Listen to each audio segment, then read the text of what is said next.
Echoes of the sea, the forgotten hearts of Leyte Gulf. The ocean remembers. It remembers the thunder of guns that split the Pacific sky in October 1944.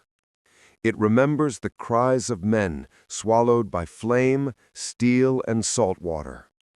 It remembers the ghosts of both courage and catastrophe, drifting forever in the tides of Leyte Gulf. And if you listen closely, in the silence between the waves, you might still hear them, whispering of a moment when the fate of the Pacific War turned on a handful of sailors, pilots, and a desperate dream of liberation. Part 1. The Return. For 3 long years, the Philippines had waited. General Douglas MacArthur, with his signature corncob pipe and unyielding gaze, had promised it himself, "I shall return." By October 1944, the promise was no longer words, it was an armada. 738 ships stretching across the horizon like a floating city of war. The American 7th Fleet under Vice Admiral Thomas Kinkaid, and the 3rd Fleet under the legendary Admiral William Bull Halsey converged upon Leyte Gulf off the central island of Leyte, where U.S. forces began landing on October 20th. For the Philippines, it meant hope. For Japan, it meant desperation. The Japanese knew that losing the Philippines meant losing the war. The oil lines from the Dutch East Indies, the fuel for their ships, planes, and empire ran through those islands. Without them, Japan would choke. And so, from the ashes of retreat, the Imperial Navy rose once last time, not as a force of conquest, but as a suicide charge of honor. They called it Operation Shogo, Victory Operation, a grand counterattack designed to annihilate the American invasion fleet and crush MacArthur's beachhead at Leyte. What followed was the largest naval battle in history, spanning over 100,000 square miles, a cataclysm of ships, planes, and men whose destinies collided in 4 brutal engagements: the Battle of the Sibuyan Sea, the Battle of Surigao Strait, the Battle off Cape Engano, and the Battle off Samar. Part 2. The Trap of Fire. October 23, 1944. As dawn broke over the Philippine Sea, American submarines, USS Dace and USS Darter, prowled through the Palawan Passage like silent wolves. At 12:35 a.m., radar screens flickered. A massive Japanese fleet was moving south. It was Vice Admiral Takeo Kurita's center force, including the battleships Yamato and Musashi, the largest warships ever built. The Americans struck first. Torpedoes in the water! The Atago, Kurita's flagship, erupted in a column of fire. The Maya followed, torn apart by explosions. Kurita himself barely escaped the sinking bridge, pulled aboard another ship, shivering and furious. The loss was severe, but not fatal. Kurita pressed on. The Empire had bet everything on this attack. He would not fail. Part 3. The Death of Musashi. By October 24th, the Japanese center force entered the Sibuyan Sea, where waiting above were hundreds of aircraft from Halsey's Task Force 38, the American carriers Essex, Lexington, Intrepid, and others. When the first wave of planes roared down, it was not just an attack, it was an execution. The USS Intrepid's pilot, Lieutenant Jack Lawton, said later, "We came down in sunlight so bright it blinded the sea, and there she was, Musashi, a monster. You could fit a football field on her deck." For hours, the Americans bombed relentlessly. The Musashi's massive 18.1-inch guns fired back, their thunder rolling like earthquakes. But her armor, once Japan's pride, became her prison.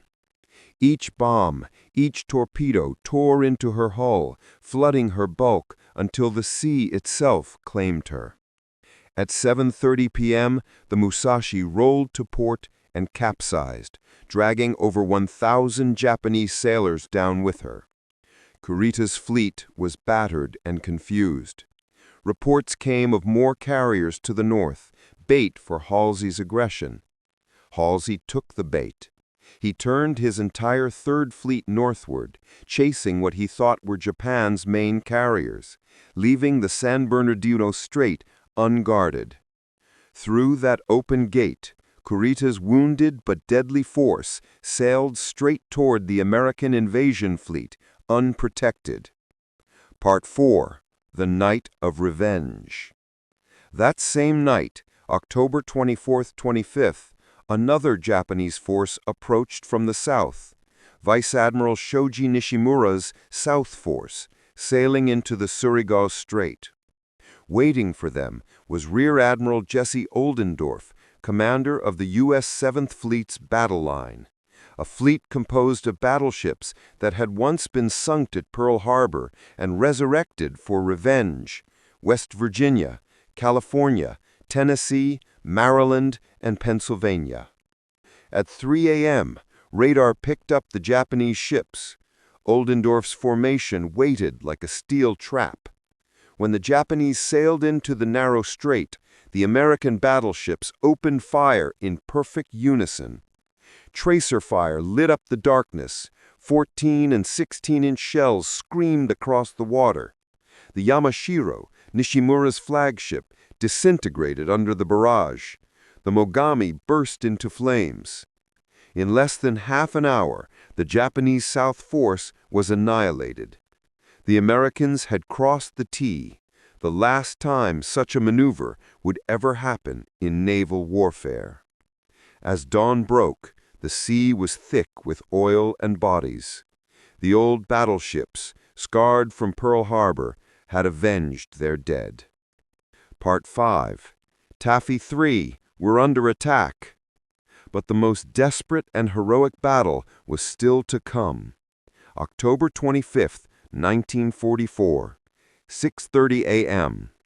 Off the coast of Samar, a small American escort group known as Taffy 3, 6 escort carriers, 3 destroyers, and 4 destroyer escorts supported ground operations with air cover. They were light, unarmored, and slow, ships meant to hunt submarines, not face battleships. Then, out of the morning mist, appeared the impossible. On the horizon, a black line of gunfire erupted. Kurita's center force had found them. 4 battleships, 6 heavy cruisers, 2 light cruisers, and 11 destroyers, including the mighty Yamato. Captain Ernest E. Evans of the destroyer USS Johnston saw it first. He didn't wait for orders. "A large Japanese fleet is bearing down on us. This is what we've trained for. Let's go get them." The Johnston turned toward the enemy, 1 destroyer against an armada. He charged headlong, firing smoke to protect the carriers. His ship's guns blazed until barrels grew red. He launched torpedoes, striking the cruiser Kumano and crippling it. The Johnston took shell after shell, her decks shredded, her hull torn open. But Evans refused to stop. He circled again, guns still firing. Nearby, Commander Clifton Sprague, aboard the escort carrier Fanshawe Bay, sent out a desperate radio call. "Taffy 3 is under attack by a major fleet. Request immediate air support." The pilots of Taffy 3, flying FM-2 Wildcats and TBM Avengers, responded with everything they had.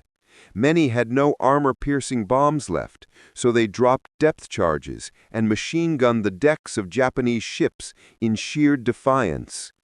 It wasn't enough to destroy, but it was enough to confuse. Smokescreens and fearless attacks made Kurita believe he was facing a much larger American force. Meanwhile, USS Hull, USS Harriman and USS Samuel B. Roberts joined the suicidal defense. The Roberts, nicknamed the destroyer escort that fought like a battleship, charged within 4,000 yards of the cruiser Chokai and fired every torpedo she had. A shell tore through her engine room, but still her guns fired. When she finally sank, her crew sang the Navy hymn, "Eternal Father, strong to save." Out of 224 men aboard Samuel B. Roberts, 120 were lost. Part 6. The Turning Tide. By mid-morning, Kurita's fleet had sunk 2 escort carriers and 3 destroyers. The sea burned. Yet, in a moment of disbelief, Kurita ordered a retreat. When survivors of Taffy 3 were rescued days later, many were found floating among wreckage, whispering through cracked lips, "Did we stop them? Tell them, we stopped them." Part 7. The Last Gamble. While Kurita retreated, Halsey chased the decoy northern force off Cape Angano, commanded by Admiral Jisaburo Ozawa. 4 Japanese carriers, Zoikaku, Chitose, Chiyoda, and Zui-Ho, sailed with almost no planes left. They were sacrificial bait. Halsey's planes descended like falcons. Zoikaku, the last survivor of Pearl Harbor, took multiple bomb hits and sank, her crew standing at attention, singing the national anthem as she went down. Japan's carrier force, once the terror of the Pacific, was gone forever. Part 8. The Cost of Honor. When the smoke cleared, the Battle of Leyte Gulf was over. Japan had lost 4 carriers, 3 battleships, 10 cruisers, 11 destroyers, 12,500 sailors. The United States lost 1 light carrier, 2 escort carriers, 3 destroyers, 1 destroyer escort, 1,500 sailors. But the meaning went beyond numbers. Leyte Gulf destroyed Japan's naval power. Never again would the Imperial Navy sail in strength. It also marked the first mass use of kamikaze attacks, as Japanese pilots, seeing defeat inevitable, turned themselves into living weapons. One struck the escort carrier St. Lo, causing a massive explosion that sank her, the first ship ever lost to a kamikaze.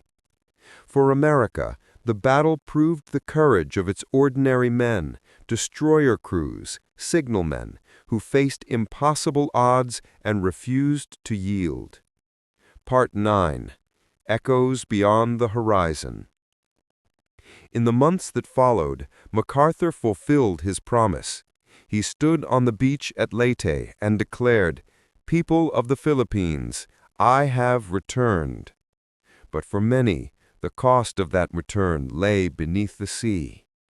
Divers today still find the twisted skeletons of ships at the bottom of Leyte Gulf, rusting tombs in the dark. The Johnston was discovered in 2019, 21,000 feet below, the deepest shipwreck ever found. Her guns still point toward the horizon, as if ready to fire again. When survivors like Lieutenant Robert Hagan were interviewed years later, he said quietly, "We weren't heroes. We were just doing what we had to do. But if you were there, you'd know what courage really means." Part 10. The Sea Remembers. 80 years later, the story of Leyte Gulf is not just history. It's a testament to human will. To the destroyer captains who charged into gunfire, to the pilots who fought with empty fuel tanks, to the sailors who died believing their sacrifice might save one more ship. The sea remembers their names even if the world forgets, because courage, once born in the fire of battle, never truly dies. It echoes across the waves, across the generations, a reminder that freedom is never won without those willing to face the impossible. Echoes of the Sea. The Battle of Leyte Gulf, October 23rd to 26th, 1944, where legends sank, heroes rose, and history turned with the tide.